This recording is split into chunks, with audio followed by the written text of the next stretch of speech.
Welcome to electromagnetic field theory, magnetostatics part.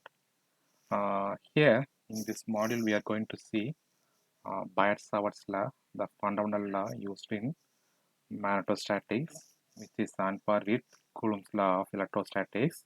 Then magnetic field density, Ampere's circuital law. Then we are going to see magnetic flux and flux density. Finally, magnetic scalar and vector potentials. Here is the detailed content of this slide. First, we are going to see what is magnetostatics and its importance. Then we are going to see the fundamental law Biot-Savart law to compute magnetic field density of a given scenario. Then we are going to have some problems based on the Biot-Savart law. Here, why you need to study magnetostatics? Okay, here the magnetostatics is the fundamental for uh, motors, transformers, microphones, compass and telephone bill ringers, and in CRT TV for focusing and advertising displays and maglev trains, magnetic storage and magnetic separator and so on. It's having so many applications. Without magnetostatic, it's hard to live. Okay, so it's much more important to study the concepts of magnetostatics.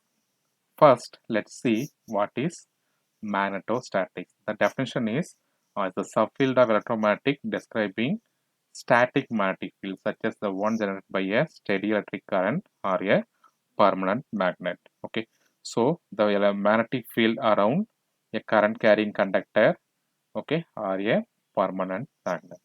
Here, a permanent magnet is given. As you know, it's having two poles, south and north. Okay, and the field lines will originate from north, and they will end up at south. Okay, so they always originate at north and they end at south. And this one is permanent magnet. As we are having temporary magnets also. Okay, if a current carrying conductor carries a constant current, say here in this case, let's take I is 5 amperes. Okay, then some magnetic field will be produced around the current carrying conductor. Okay, the gray lines are the magnetic field. If you remove the current, then the magnetic field will be lost or it vanishes. Okay, so this one is best example for temporary magnetic field. As you know, the earth is a biggest permanent magnet due to its rotation. Okay, it's having its own magnetism. Okay, and here is the magnetic field. Okay, so it starts from uh, south pole and ends at north pole. This one exactly opposite to the actual magnets. Okay, here first let's see magnetic poles and the field lines are of the magnets. Okay, uh, here there is no magnetic monopole. They always exist like pairs. Okay, so here we are having north pole and here we are having south pole. So the magnets always have,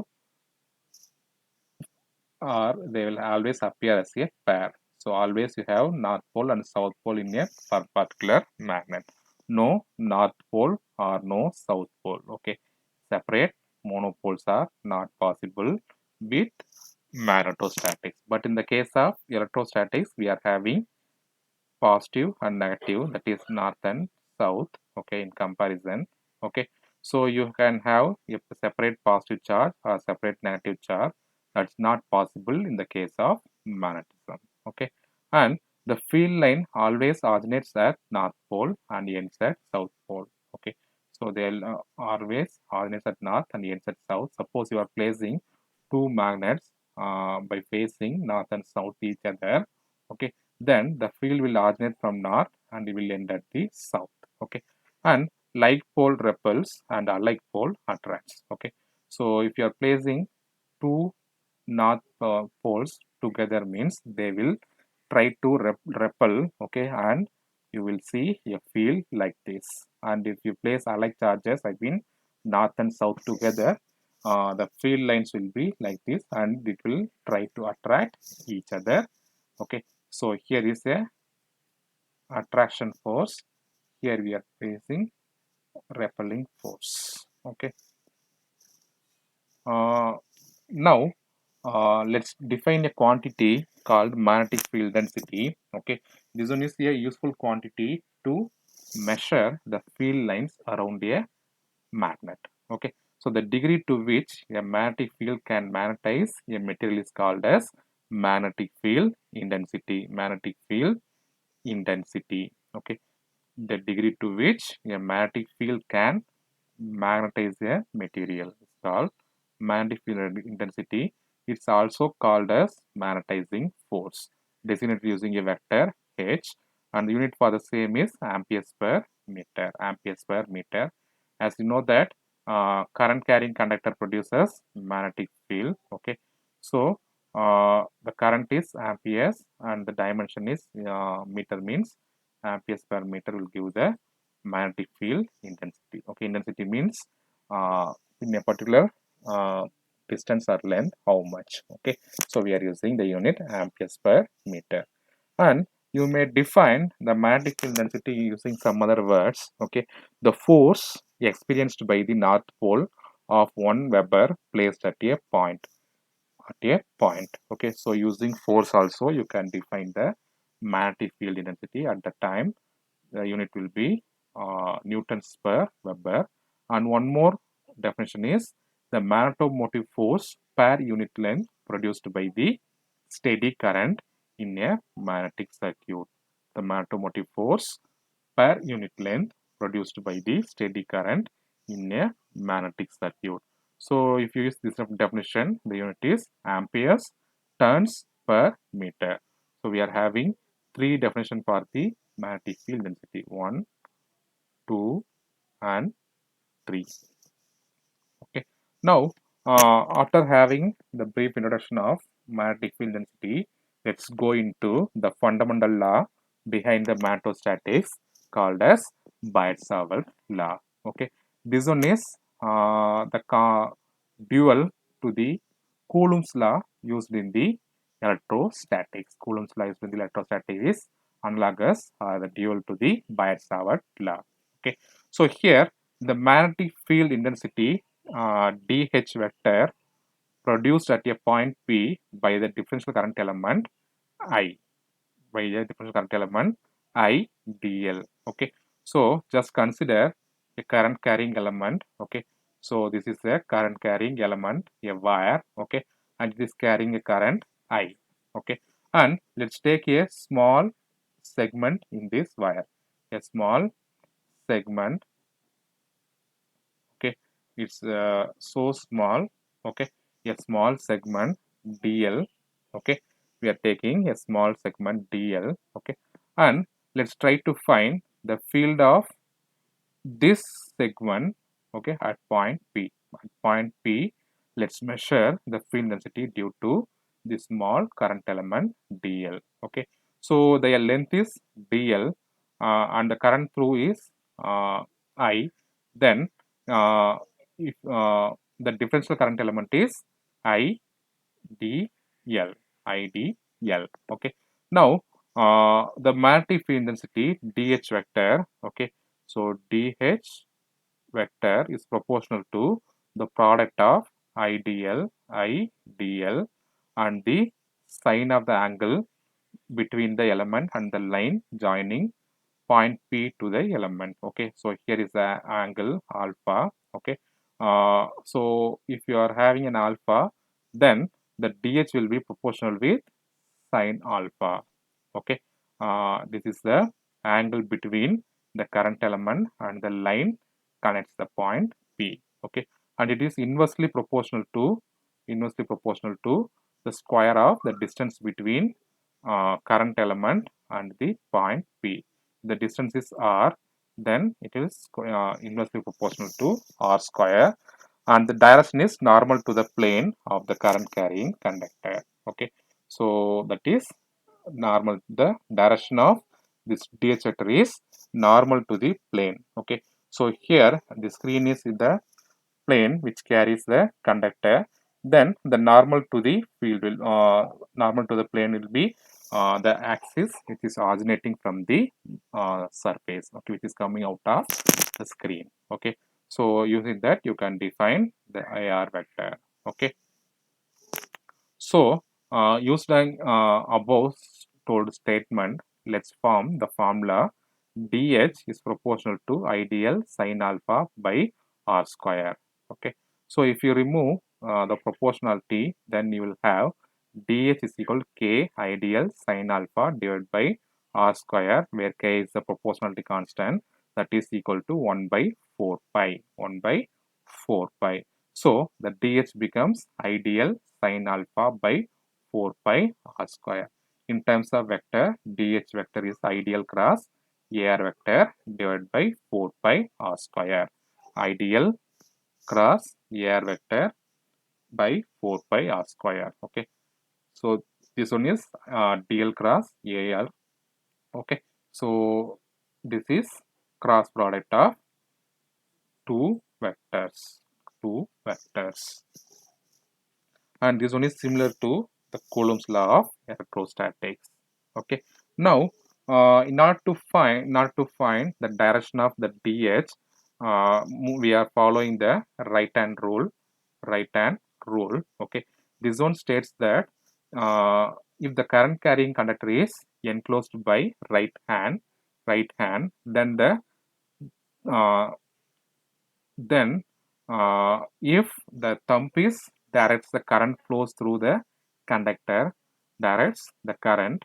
Okay, or if the thumb is oriented towards the current flow direction, then the orientation of fingers, okay, it's in a circular manner. It may be uh, clockwise or anti-clockwise. Here in this case it is anti-clockwise. Okay, so this one will be the direction of field. Okay, so current in this direction, field is circulating around the conductor. Okay, that is the usage of right hand rule. The direction of dH can be determined by the right hand rule, with the right hand thumb pointing in the direction of current, the right hand fingers encircling the wire in the direction of dH. Okay, so the these red arrows are the direction of the magnetic field intensity. Okay, and the differential element concept can be extended into line, surface, and volume current distributions. Okay, so first let's see a line current distribution. Okay, for line current distribution it is ideal. For surface is kds, and for volume it is jdv. Okay, so the Biot-Savart law for line current distribution is, this is the best example. Okay, a line carrying current I. If you take a small element dl, then the element current product is ideal. Okay, at that time H will be line integral of ideal cross AR divided by 4 pi r square. Okay, so initially we had dH vector, that is ideal cross AR vector divided by 4 pi r square. 4 pi r square. Okay, so if you integrate this, okay, integral and differential will cancel, you will get h in the left side. The right side you are having here it is only dl, I mean line integral. So line integral of ideal cross area divided by 4 pi r square. Okay, suppose you are having a far away point P, which is distance from the observation point, means you will have this scenario. Okay, and for the surface current, okay, let's take a surface current density kds, which flows in a particular surface. The surface is made up of two dimensions, dl and dw. Okay, then h vector is line integral of kds into ar divided by 4 pi r square, and the volume integral is h vector is line integral of jdv ar by 4 pi r square. Sorry, it's line, not line integral, it is volume integral. Okay, and now let's have some problems for Biot-Savart law. Get to have a good understanding. Let's have some problems. A steady current element of 10 power minus 3 AC vector ampere meter is located at the origin in free space. What is the magnetic field density due to this current element at 100? What is the magnetic field at 0, 0, 1. Okay, we know that it is a line charge. Okay, line charge placed at origin. So you can use the Biot-Savart law. So Biot-Savart law states that dH vector is equal to ideal cross r vector divided by 4 pi r cube. Okay, so here first we need this r. We need this r. Initially we had the equation ideal cross ar vector divided by 4 pi r square. You may replace this ar with r vector divided by magnitude of r, that is used here. So you are having ideal cross r by 4 pi r cube. So here you need the r vector as well as r. For that, let's first find r. R vector is the distance between origin and the point P. Okay, so point P, okay, that is 1 comma 0 comma 0 minus origin, that is 0 comma 0 comma 0. Okay, so if you do minus, then you will have 1 minus 0 into ax, 0 minus 0 into ay, plus 0 minus 0 into az, that is ax vector. Okay, and from this the magnitude is square root of 0 square plus 0 square plus 1 square. Okay, that is 1. Okay, now replace r vector by ax and r with 1. You will get 10 power minus 3 AC into ax divided by 4 pi. Okay, so here you have to apply the cross product. Okay, so we are having three vectors ax, ay, az in the Cartesian. Okay, so you may have a circulating of vectors like this. Okay, so if you are making cross product of ax and ay, the resultant vector will be az. Similarly, if you are making ay cross az, and the resultant vector is ax, and if you are making ax into ax, then the resultant vector will be ay. Okay, so by following this notation, okay, here we are having magnitude 10 power minus 3, take it outside, 10 power minus 3 divided by 4 pi. Now az cross ax, which will give the vector ay. So dh is 10 power minus 3 by 4 pi ay vector amperes per meter. Okay, at point 0, 0, 1, the differential magnetic field density. Okay, now let's calculate field at this particular point. Okay, so the point is 0, 0, 1, origin is 0, 0, 0. So if you make a distance between these two, you will get 0 minus 0 ax, 0 minus 0 ay, 1 minus 0 az. So you will have az. Now substitute r vector is az and r is 1 in the equation number 1. Then you will have dh is 10 power minus 3 AC cross AZ. Okay, so in cross product, if you are taking cross product of two similar vectors, it leads to 0. Okay, so dH will be 0 amperes per meter. From this you can tell the electric field density is always perpendicular to the current carrying element. Perpendicular to the current carrying element, or there is no field along the direction of current, and you will have always perpendicular to the current. You will have the field that is always perpendicular to the current. Okay,